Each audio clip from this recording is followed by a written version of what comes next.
But how depressing would that be if you died? It's very optimistic to make these videos because every day is not given. Salutations friends, welcome back to another video. So this is a letter to my 25-year-old self. This is literally a year overdue from when I had intended to film this. So I did this when I was, I think, 18 for 21-year-old me, and then when I was 21 I reacted to it. My intention was to then make a video after that as a 21-year-old to my 25-year-old self, but then I never did that, and now I'm 22, so we're a year late, but I thought better late than never. I might as well do it now. In my head I'd wanted to put it off until after this whole situation was over, but I realise I'm likely to be 23 by the time we're really, I mean, even by the time I'm 23, you know, we're likely to still be feeling the effects of the current pandemic. So I thought, you know, what a better time than to capture the moment here and, you know, talk to my 25-year-old self, and it might actually be beneficial for me now to be able to project that and, you know, discuss things with my 25-year-old self, so that hopefully when I look back on this video, things in the world will be a lot better. That is my hope. Fingers crossed.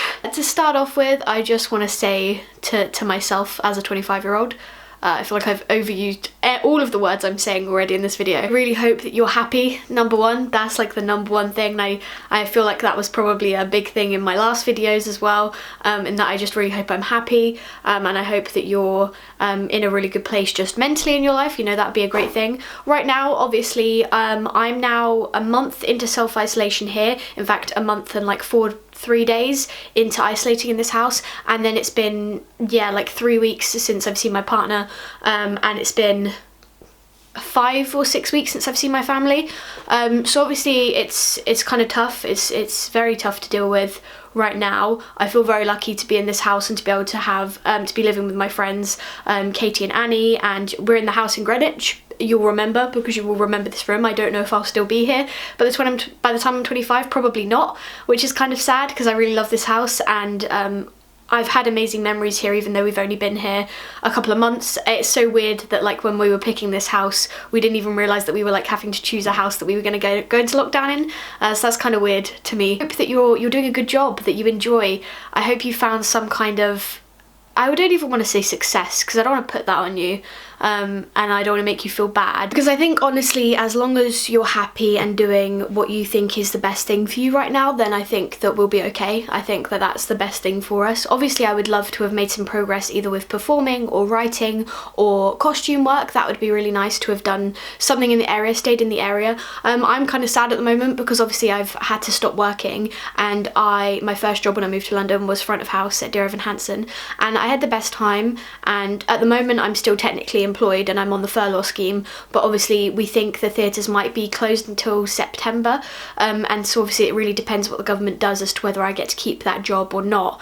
And even by September it's kind of a shame, because this whole time I was only planning on, you know, keeping in front of housework until sort of September the latest, so it's kind of pushing back plans, and I don't know whether I'll have moved on by that time, or by if this summer I have to find a different job or work somewhere else, or, you know, I'm completely unsure what's going to happen. So I feel like I'm very unsettled in life at the moment, and it kind of sucks because over the last 6 months since moving to London and getting that job, I think the only other time I've ever been this happy was in my first year of university, and it really sucked to just have that life just ripped from under me.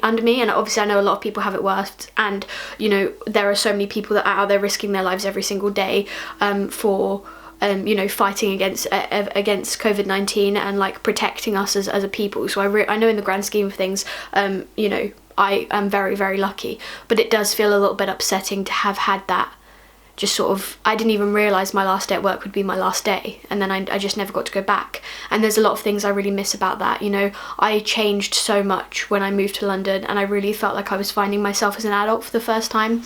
And obviously I met my partner Joe, and who's like one of the best things that's ever happened to me, and like it's just very weird. Like there's just lots of things. I love the people I work with. The company I work with were amazing. I've never felt so cared for by a company. It feels like they really care about you personally. My managers were all amazing, and it felt like the perfect stepping stone into my life in London as a performer. And so I really hope that whatever you're doing now, you still feel as supported, and like, you know, everything that you did you felt like you're on the right path, because I knew that, you know, sometimes I get these feelings that maybe I'm not going in the right direction, but I knew when I moved and when I got that job and being here in this house, I felt like I was on my path, like where I was supposed to be. And so I hope you're still feeling that and like you're, you know, in a good place. Obviously I can't even, it's so bizarre to even think about what the future might be for you, because right now none of us can make any plans for anything because we don't know when this is going to be over. You know, the only thing we're really kind of certain of is it will be over when we have a vaccine, and then there's always a chance the virus will mutate, and then it's a whole nother thing, you know. And something that everyone keeps talking about is like, yeah, but it's, you know, you're getting to live through something here, you're living through a historical moment, and like that's great, but like I never wanted to live through a historical moment.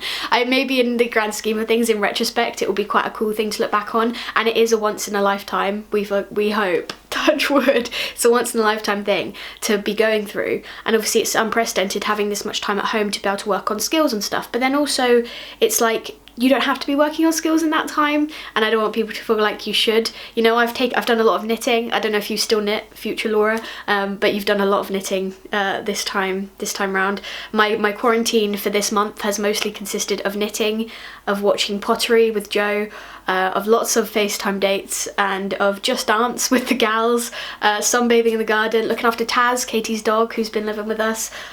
So yeah, there's just been trying to do a lot of activities. I did a tap class this morning. Maybe you're still tapping. I really hope you're still tapping, because it's something I've only recently just got back into after like not tapping for a year, and it's something I would definitely like to do more of. I feel quite inspired to, like, you know, when classes are back up and running, I would love to start going back to classes and maybe, like, you know, take that a bit more seriously. That'd be quite a nice thing to do, and I never really thought I would have really been capable of that before, but now I'm thinking, oh well, like, you know, I feel old now. I feel 21.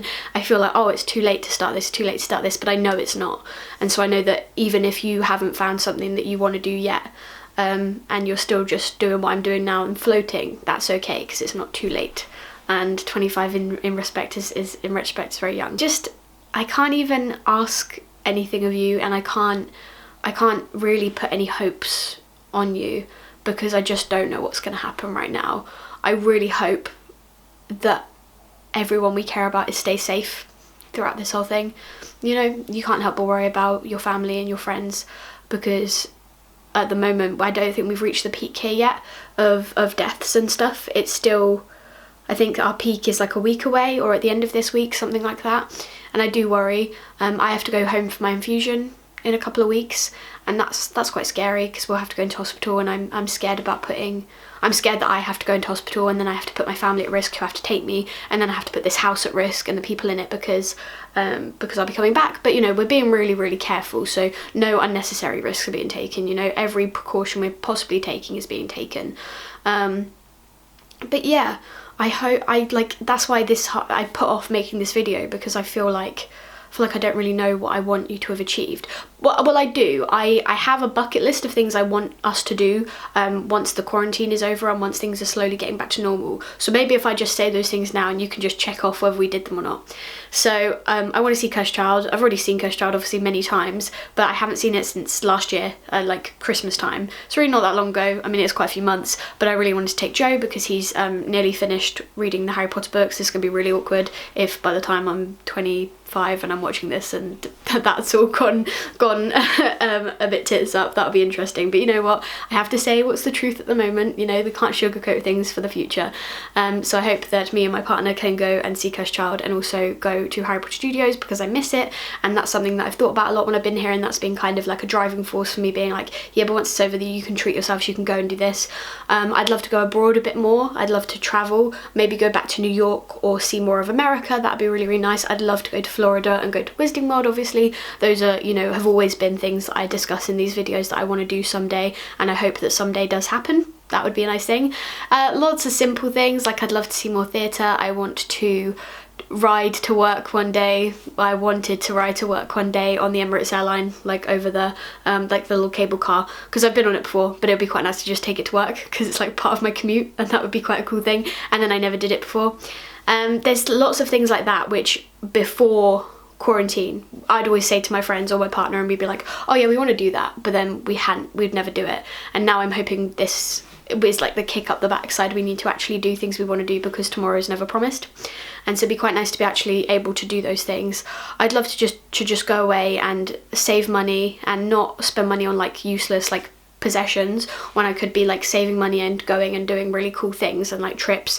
You know, I want to do a pottery class because we've been very into watching pottery, the Great Pottery Throwdown. I want to apply for Great British Sewing Bee because that starts again next week and I'm buzzing about it, and I would love to hone my skills a bit over the next year so I stand a chance of getting in when it comes down to it, because that would be really, really cool. I'd love to publish something, whether it be a poetry anthology or a book or a play. I've recently finished writing a play and I sent that off to the Papatango Awards, so I'll find out in the summer, you know, the feedback and stuff. I'm nowhere near expecting to even have been in the top 300, like it's just not going to happen. It's my first play, so and you know, I've read through it now since submitting it and there's so many things I would love to change, but I'm desperate to get some feedback. So maybe if I get feedback from that and then work on it some more, maybe I could take it to Fringe or, you know, something like that. I would love to take a play to Fringe or be in a play in Fringe.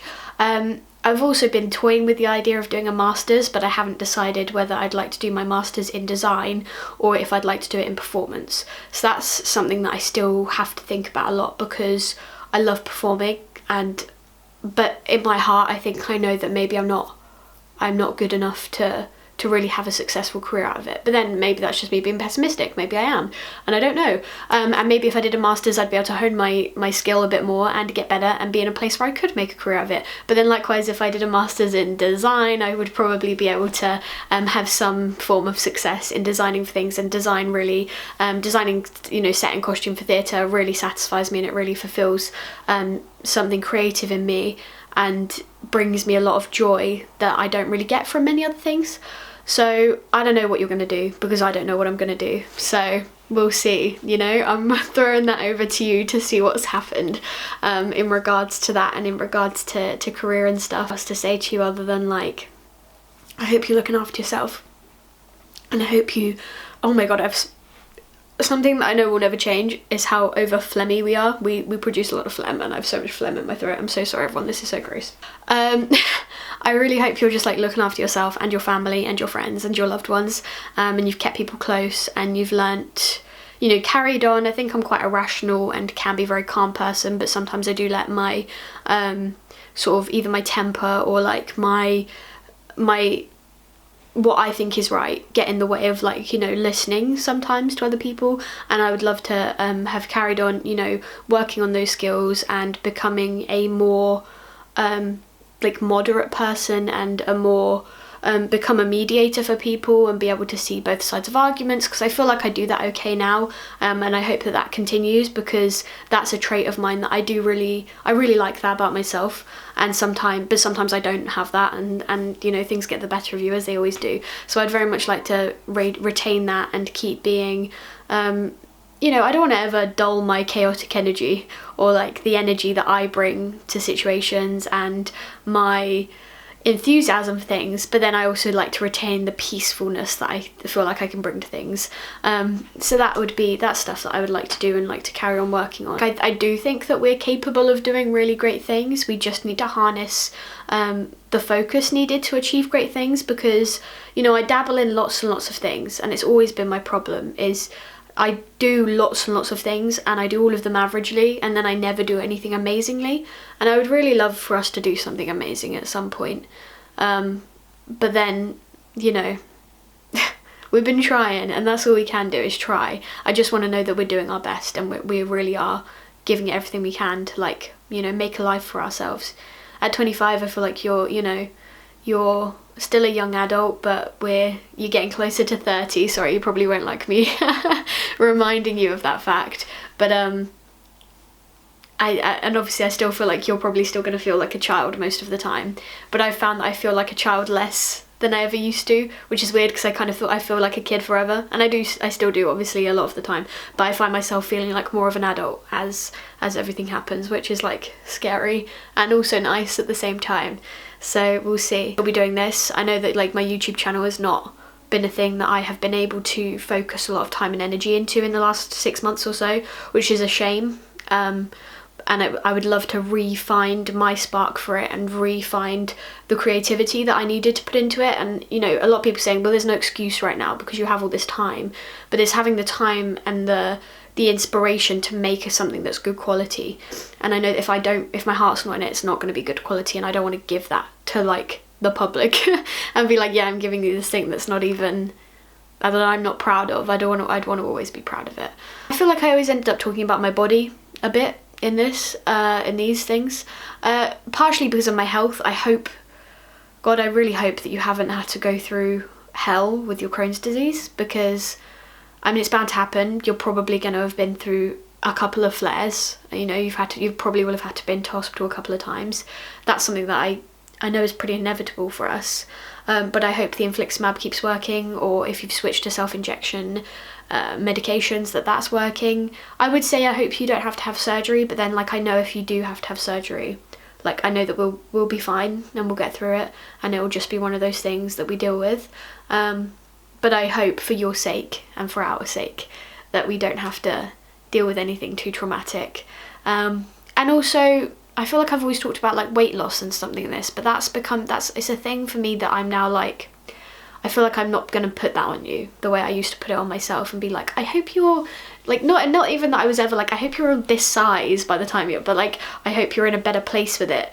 I think the last times when I reacted to my Dear 21-year-old me video, I had just lost a lot of weight and I was feeling really great about myself, and then slowly I started to slip back into old habits, and I still feel good about myself, and I still feel like I'm in a shape that makes me feel very comfortable, but I definitely think there's stuff I want to improve on. Right now I find that like it's less for me about how I look, but more about I really want to be strong, I really want to gain muscle, and so those are my personal goals at the moment. But I'm trying desperately to steer it away from an aesthetic thing and make it more of a physical, like a strength building thing. But I think that, you know, when you've had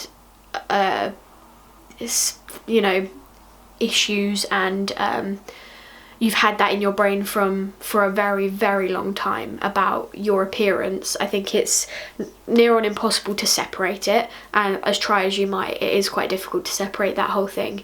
And but like I don't want you to feel bad about that, because you know you're doing the best you can again, and like you're probably, I don't want to say you're probably never going to be happy like fully with how you look, because that's not fair, and I would like for you to just like love yourself as you are. And I've found that like more and more now I feel that way, and so I hope that you continue to do that. And I don't care how you look at 25. Like I don't care what, like I know that whatever you've done, all I care about is that you feel happy in it. Like I'm not going to say, well, I hope that you've got a six-pack and I hope that you've, you know, slimmed down by this many inches on your waist. That's not what I want.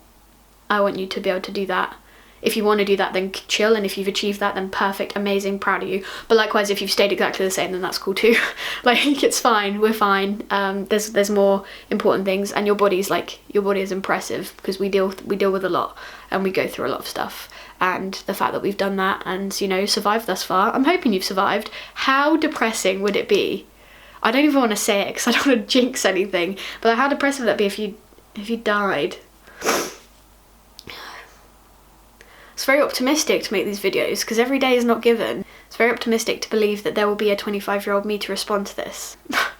I really, really hope, please God, that there is. Touch fucking wood, because I want to leave you on that morbid note, but I really don't think there's anything else I can say without dragging this out for too much longer and just repeating myself.